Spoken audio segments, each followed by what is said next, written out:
So we have our next speaker, Darice Michelle Thompson, and she is the CEO of Culture, and she is the CEO and the Culture and Communication Strategist of Designed for Destiny. She is going to be talking about embracing culture and doing it in a way with courageous love at work. Now, some people kind of find love a four-letter word. I teased my group one time years ago. It's like, we're going to use a four-letter word, and it might make you uncomfortable. The word is love. And so when Michelle gets up and talks about love a little bit, we'll see if that makes you a little bit thinking about your work team and how you're going to do that. So the question is, how wide is your diversity gap? You know, Michelle is going to come up. She's going to challenge leaders to identify your problem areas and to really think about in your organizations, you know, what's there, where's the opportunity to be inspired, and how to reap the benefits of a more diverse culture. She's going to share personal stories, and she's going to have some case studies about being color brave instead of color blind. I think that's a wonderful term, color brave. In our local business community, and then she's going to look at that in our local community. She's going to challenge the audience to answer some questions related to staffing, boards, and suppliers in the Go Forward strategy piece. All right, a little bit of a bio for her, just briefly. If you're feeling courageous or you just need a little courage, reach out to Michelle. She's the one to call. She is a passionate speaker, writer, and training facilitator with over 10 years of Fortune 100 experience and over 10 years of C-suite work consulting with leaders and middle-level managers. Her firm is dedicated to empowering and equipping leaders ripe for a healthier culture, for a healthier workplace, and remarkably, that ends up in a stronger bottom line. With that, I turn it over to Michelle.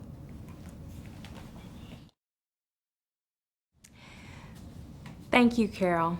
And thank you to the Gehring Center and the program community for creating this wonderful and rare opportunity to talk about a topic that sometimes can be a little sensitive or uncomfortable. And yeah, we're talking diversity, but also love in the workplace. And it's not an office romance, don't worry. And for me, it's been a little uncomfortable for some reasons you may think right now are obvious. Is it because she's African American, a woman? Or maybe because, as I announced here today, I'm left-handed, living in a right-handed world designed by right-handed engineers. No, actually it started initially at birth with my name. My first name is Darice. Darice in Persian means queen, but I felt like anything but a queen over the past few decades, as people inherently call Darice Darcy or Darice. Or, as my new insurance card told me the other day, Denise. So, as I became an entrepreneur 10 years ago, I said, you know, I don't want these fumbles with introducing myself. So I started going by, embracing my diversity of having a middle name, Michelle. So, safe place moment, just call me Michelle. And Michelle is here today to tell you that if you want to embrace diversity too, it's really not that hard or difficult. It's really a matter of the heart. And so I believe all diversity and inclusion matters, whether they be race, gender, age, disability, sexual orientation, they all can be solved with one thing: courageous love at work. And I'm here to take you on that journey today to how I've embraced that. It started with a model experiment with some courageous leaders throughout the area who've gone on a journey with me, and they've created courageous conversations as well as courageous power pairs, and you'll hear about it today. So first is from my group that had to answer one question for me. What would a racism-free workplace look like to you? That's what I asked them. So why don't you hear what they had to say?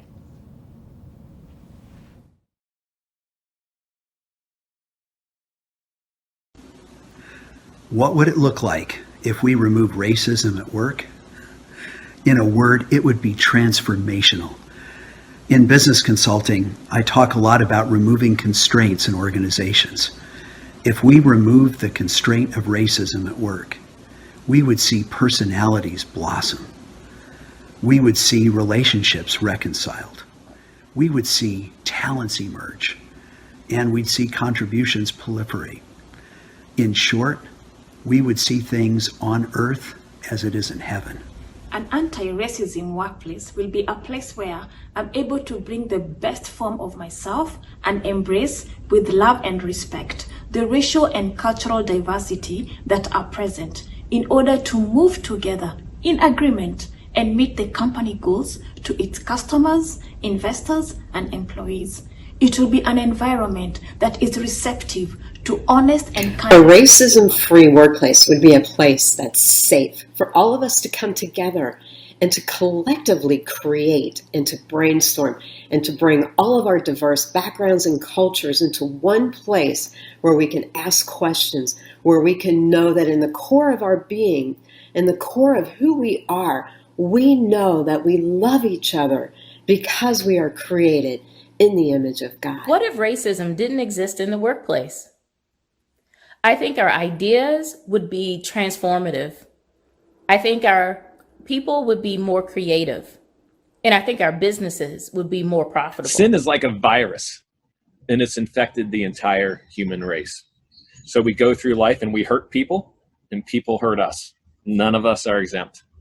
And I think racism is just a genetic mutation of that ugly sin. And it can show up in subtle ways, like I'm going to avoid certain people. It can show up as overt ways, like I'm going to hurt other people. In the workplace culture, though, I think a culture without racism is a place of community. And when I think about community, I think about really being known and cared for who I really am, that authentic self that's deep inside. And I think that comes about through respect. And at the base of all that respect is this heart of love. Love. Did you hear it? It was the underlying theme you heard over and over again for those I talked to. So as you can see, love is what we all need. And in our world right now, we know we all could use a lot more of that. And so as we talk today, another safe place moment, I want you to think about the fact that we all pretty much think the same things on many levels. So what do you usually think goes together when I say the word peanut butter? You can type it in the chat right now. If I say peanut butter, what are you thinking of? What are you thinking about? You can type it in the chat there. All right. Some jelly probably? Well, what if I was to tell you, how about making me a peanut butter mayo sandwich? Ooh, something happened right there, didn't it? And so we have to think about all of us on some degree. We have our own blind spots or things that we just like or don't like. And then there's times in the boardroom where we come together and you've heard those famous thoughts and we're like, where are you coming from? That's like mixing apples and oranges. But guess what, guys? A lot of the best ideas and solutions, some of which we carry or use every day, came from putting together those divergent thoughts and ideas and made something great. And that's what we want to do when we embrace diversity, when we have courageous love at work, is make something greater than we ever had before. But how do we do that? And why? Why do I want to talk about this today? I think about the fact that my mission statement is to empower and equip leaders right for a healthy workplace. And so, yes, that's my general why, but it's a bigger why I'm here today. It actually started with the call for proposals to speak at the LIFT conference. It was a winter morning. I remember that day. On that day, I had a meeting with the CEO of a regional company who walked straight up to me after hearing me speak one time and said, I must have you at my company. Let's keep in touch. And I was so blown away, because usually I get a referral, went 1 degree of separation, but this person came straight to me and said, I want you. And something about that made me feel loved, let's say. And so for the next year, I kept in touch with the CEO. We met in person. We had great conversation. And I thought, wow, we're really connected. And then it came time for this winter meeting earlier this year, the same day as the last day to submit for the LIFT conference. Do you want to speak? And I said, I don't know. What would I talk about? So I went to this meeting, that in the back of my mind. And when I got there, I was shocked when I arrived to see them take other people ahead of me while I was waiting at the receptionist desk. But I just kept waiting. I was patient. Who knows, maybe the person was in there ahead of me. I don't know. Let me wipe out these preconceived ideas. And then the phone began to ring, and I watched as the receptionist began to pick up the phone and still leave me standing there waiting. And finally, when she was done with her calls and taking other people's needs, she said, "What are you here for?" And I proudly stood there and said, "I'm here to meet with the CEO." And wow, the atmosphere shifted. She began to rush and find me a glass of water and escorted me to the executive boardroom where I would meet with the CEO that wanted me to speak at his company. I sat there in the boardroom, and I sat, and I sat, and I sat. And 15 minutes went by, and he finally rushed in the door to meet with me. And I just immediately threw out any thoughts of my weight. This was the moment. And so I turned around and said, "Nice to see you again." He said, "You too. Why don't you show me the list of the minority candidates from your historically black university you want to work as an intern at my company this summer?" And I stood there. I sat there, actually, with my eyes wide open. And he sat there waiting for me to display my list of minority candidates that could be in his summer internship program. And that's when I had to tell him, "I'm sorry, you must not remember me, but my name is Michelle." And I began to open up my portfolio, and I, like a fan, fanned out the different training manuals I've written over the past few years. And then for an added performance nudge, I grabbed one of the books I'd written and I threw the book on that table too. And I said, "Do you remember me now?" And his face went beet red. And he's like, "Oh my God, oh my God, oh my God." And he began to try and explain to me that in his rush back from a longer than planned lunch meeting, he hadn't looked at his calendar. And he knew he had a meeting with the historically black university coming up. So when he saw an African American woman in his boardroom, he assumed the reason for the meeting. Wow, talk about assumptions, right? So I sat there, he sat there, and I listened. And I made a decision, and I said, "You know what? It sounds like you've had a pretty rushed day and afternoon. So I'm going to add time back in your calendar. And for me, now I'm pushed up against my afternoon meetings. So I'm just going to get out of here." And I hurried out the door. As I got out the door and I got home, I saw that email again for the LIFT conference. And I decided right then and there, if I submit anything, I'm going to submit how we can do a better job in our community of embracing diversity.